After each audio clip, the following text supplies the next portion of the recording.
Hi guys, it's me, Matsy.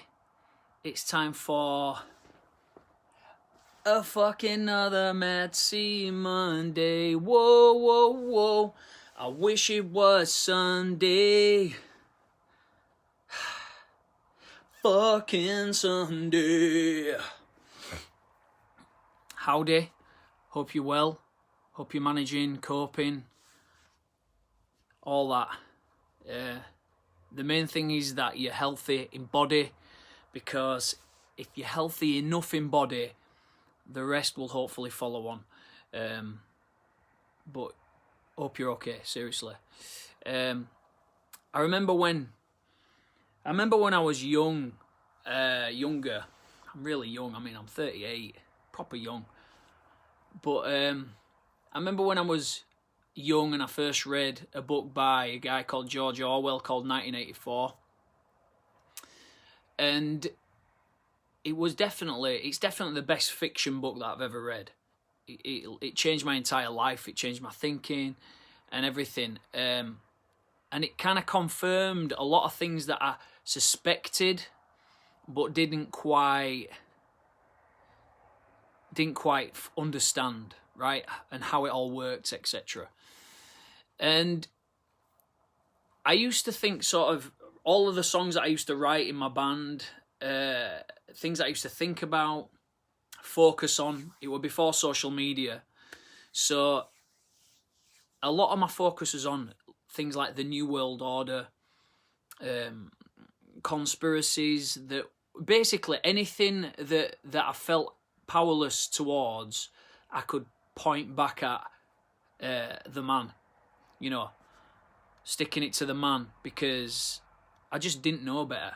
I didn't understand how everything worked. I'd read 1984, and then I'd got around people who'd also read 1984 and started sharing stories and conversations with those people. And before you know it, you're kind of like living in this realm of folk science. You're not really, it's not, everyone's just conversing over things they've heard, and what people have said, and what this book that I read, everyone maybe has read the same book and talks about it and then elaborates on the same book.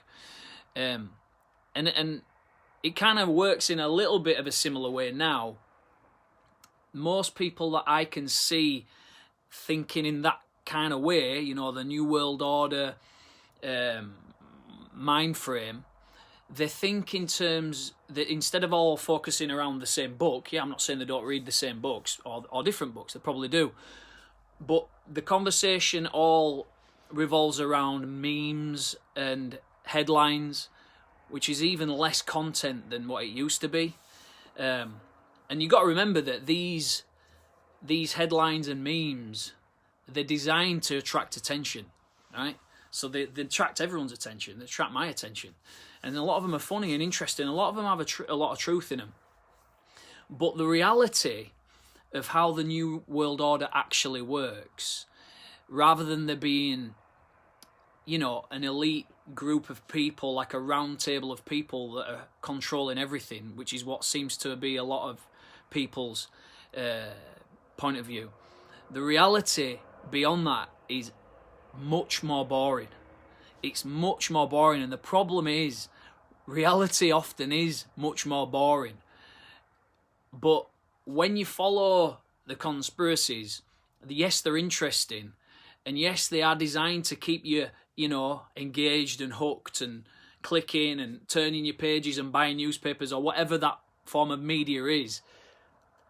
It's a rabbit hole, and it's really difficult to get out of it. But the actual world order, it's not, cabals, one cabal of whatever. I fucking hate that word. I use it because I've heard a few other people use it. What even is a cabal? A cabal of paedophile, child blood drinking capitalists running the world from a pizza shop or whatever it is. What actually, the people who actually run the world, who drive the world forward, are individuals in subservience to himself and their plan. So not not all working together for a big plan, but just, you might get Jeff Bezos trying his best to fulfill his plan, Elon Musk trying to fulfill his plan, Prince of Arabia or whatever fulfilling his plan, the High Sultan of China or whatever they're called fulfilling his, and Vladimir Putin fulfilling his. And yes, they are all very powerful, but they're not working in conjunction with each other. They're working for himself, and it's all about how much money and power can I get for me. And really that's what actually happens. And yeah, there's some shitty stuff that goes on, and there's, it's usually corporate backhanders, and there's a lot of shady shit that goes on, and there's a lot of people that suffer. But overall, it's better than the 1400s. It's better than the Dark Ages. I'm sure we'd all agree on that. So who the people who set the New World Order is not this ring of people. You can, she's on Annabelle's bedroom, little man. It's not this ring of people. It's actually whoever has the strongest currency, and whoever has the best trade and the best military policy at that time. So whoever has the best currency, the most believed in and sought after currency, the best trade branches, and the best military, and whoever's got the Grand High Lizard at the pinnacle of it all, who's in secret cahoots with an alien race who actually planted us all here 9,000 years ago. But anyway, and usually a world order, it lasts between 100 and 300 years. So just to make it easy for us to kind of comprehend, because physical records have only gone back as far as writing's gone back, and Chinese were writing a long time before everyone else, keeping records a long time before everyone else. Records about this kind of stuff. So there's not much else to go by other than Chinese facts and figures after a certain amount of time. Yeah, there's hieroglyphics and stuff, but all they do is talk about which god was in the sky and pictures about what actually happened. So we'll talk about the last 100 years. So if you think about after World War One, Britain, the British Empire, was the most powerful empire, most powerful empire in the world. The sterling was the most powerful currency, and Britain had the most powerful naval force, military. They were trading in all of the Industrial Revolution-based stuff. Basically, England and Britain were killing it. And as after World War One, because World War One depleted Britain's resources so much, USA was on the ascent at this point. So Britain are coming down, but USA are kind of like just on the way up, right? And then there becomes a time where whoever's the power at that time, at the beginning of the last century, it was us, they get so stretched, they get so spread thinly in managing all of their empire that they just become weak. There's not enough money to fund everything, or resources to fund everything. And at that point, that instability, USA popped in, created a load of stuff, got everyone in debt to USA, and now for the last 100 years, USA have kind of been setting the New World Order. So USA have set the New World Order for the last 100 years. And what happens is when a country sets the New World Order, it's driven by the wealthy people. It's driven by the capitalists, by the entrepreneurs. And at first, it's very abundant. So we've all seen those films and programs, people going over to America, the land of opportunity. There's so much opportunity in every direction. Literally, people would travel right across from right across the world to America based upon stories that they'd heard about this amazing place where there's so much opportunity. And this is what happens when a new world order gets set. There's so much opportunity. The money's abundant. The leadership and the wealthy people are sharing. They're creating new businesses. They're investing into each other. And it's the industrialization of it and all the rest all creates this real buzz, right? Everything seems very liberal. everything's all liberal. You know, everyone wants to share. Nobody minds. Yeah, there used to be racism and all this lot. I'm talking about in terms of people's mindsets, in terms of our wealth and who we are as a nation, sort of thing. Not our little our little fears are from a bygone era. Okay, so whilst America were on the ascent and Britain were kind of on the decline, this is after World War II. World War II came around. Britain couldn't hack it anymore. USA sold us a load of weapons. Yes, we won the war, but now we were in debt to them, and they're coining it in. So USA are now really setting the world order. The dollar becomes the main currency in the world that everyone trusts in. It still is today. And things are all happening, and it's great, right? But what starts to happen is, after a certain amount of time, the wealthy, they go from sharing an opportunity and abundance to competing with each other, either competing with other wealthy people within their nation, or competing with other wealthy people from other countries. Either way, it becomes a dick measuring competition. And they think, oh, the poor are fine. You know, we've built these factories, we've built these amazing systems and stuff. Everyone's earning money, it's great. And the poor are okay-ish. We are okay-ish. You know, we're surviving. But what starts to happen is, after a while, we start to feel left behind by the wealthy, by the people creating this wealth for everyone. They know how to make the money, we don't, so they start to keep it.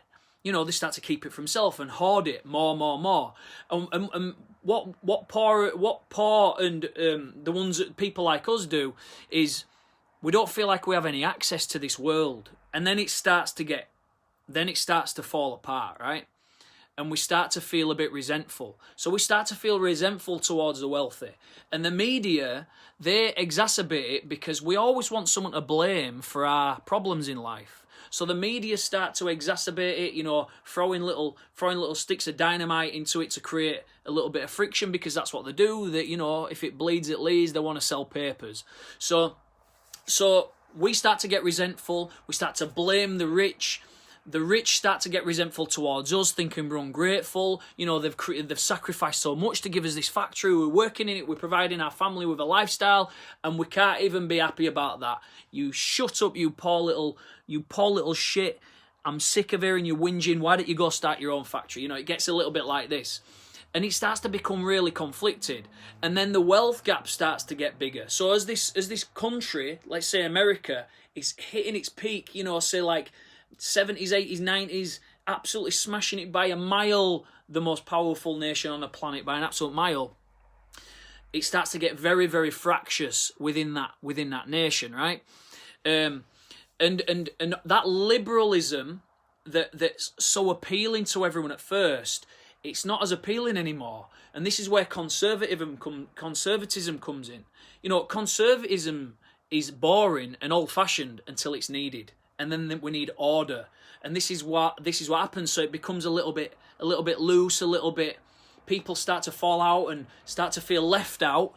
And the thing about liberalism, it's open and sexy. It's a sexier product than conservatism, but conservatism is when it's needed. It's like rules, thinking about the old way, and all this. And while all this fractious bollocks is going on, thinking a little bit like what it were like around 2010, all over the Western world, you start to get these charismatic leaders coming in. Now, this is what happened in Germany. It's happened in absolutely loads of countries all over the world throughout history. While everything's going fractious and everyone's falling out, you'll get a charismatic leader. The nation needs a little bit more order. In fact, it needs a lot more order. So you get a charismatic leader banging his fist. You know, it doesn't matter who it is. You can think of loads from history. If you pick a history book, you've heard of loads of them. And he might be a bit more autocratic. You know, it's more about rules, about division, about let's get it back to how it was, etc., etc.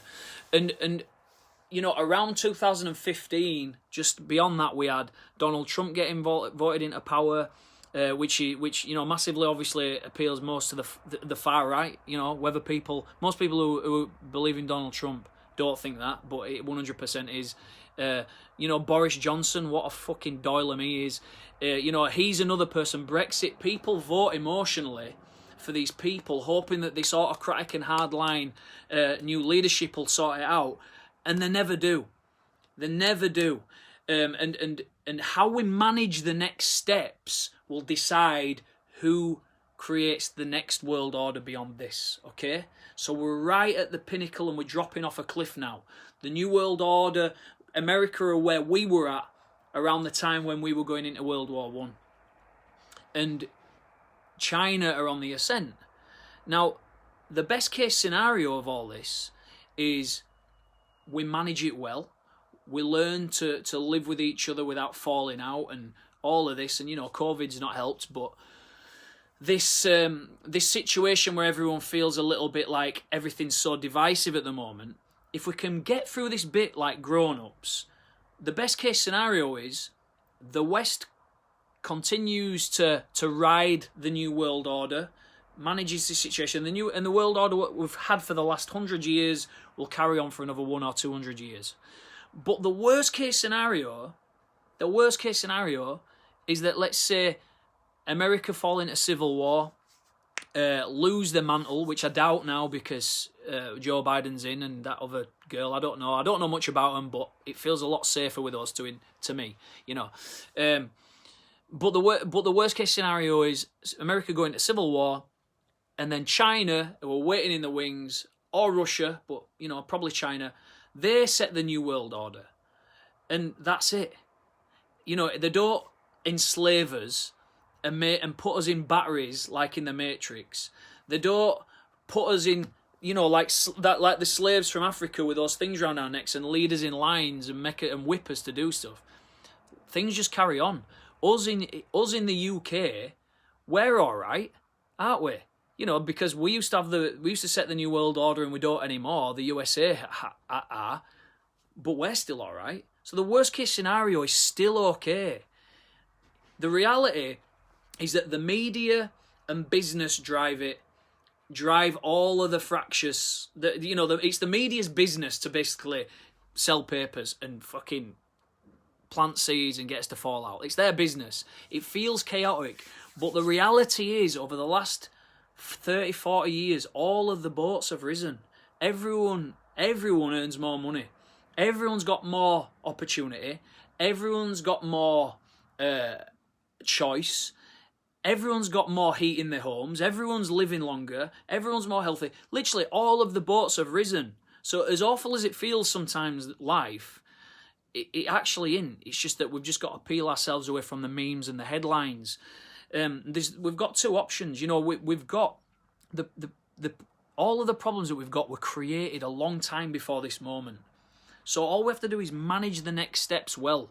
And there's two, you know, we have to trust in innovation, trust in good leadership and institutions, things that humans have set up over thousands of years of fine-tuning, over thousands of years, these institutions. We have to trust them. No, you know, we just do, because it's better to trust in thousands of years worth of people building on people's ideas than it is to trust one person who's trying to, like Donald Trump, for example, who's trying to hit someone in the heart exactly where it hurts, you know, pull on their emotional strings for his own selfish gain. You know, it's better to trust in the institutions than people like that, or that's what I think. And moving forwards, we've got two options. You've got complacent optimism, I've written a little note, or conditional optimism. Complacent optimism is like Christmas Day. You know, you're optimistic, you can't wait for it to happen, things are going to get better one day, but it's out of your control. You're just hoping that it gets better. And if you take the complacent optimist viewpoint, I've got some bad news for you. Things might start looking a bit shitty for you. But if you take the conditional optimism standpoint, conditional optimism is, I'm excited to have a treehouse, but I know I'm going to have to build it in order to have one. That's conditional optimism. Complacent optimism, I'm excited for Christmas Day, but it's completely out of my power. I'm just hoping that it all falls into place. Conditional optimism, I know that this is possible for me to have this, but I know there's going to be some work in order to get it. They're the two options. And if we focus on conditional optimism, it's in our power to progress forwards. And if it doesn't, the worst case scenario is we'll all be fine. The New World Order is boring. It's a normal thing that always happens throughout history, and it doesn't matter because you're safe, you're healthy, and as long as you keep reaching out to your people in this moment and don't go too far down the hole, you're going to live a more long and prosperous life than anyone in your family tree ever. So thanks for watching, guys. I love you. See you later on. Bye.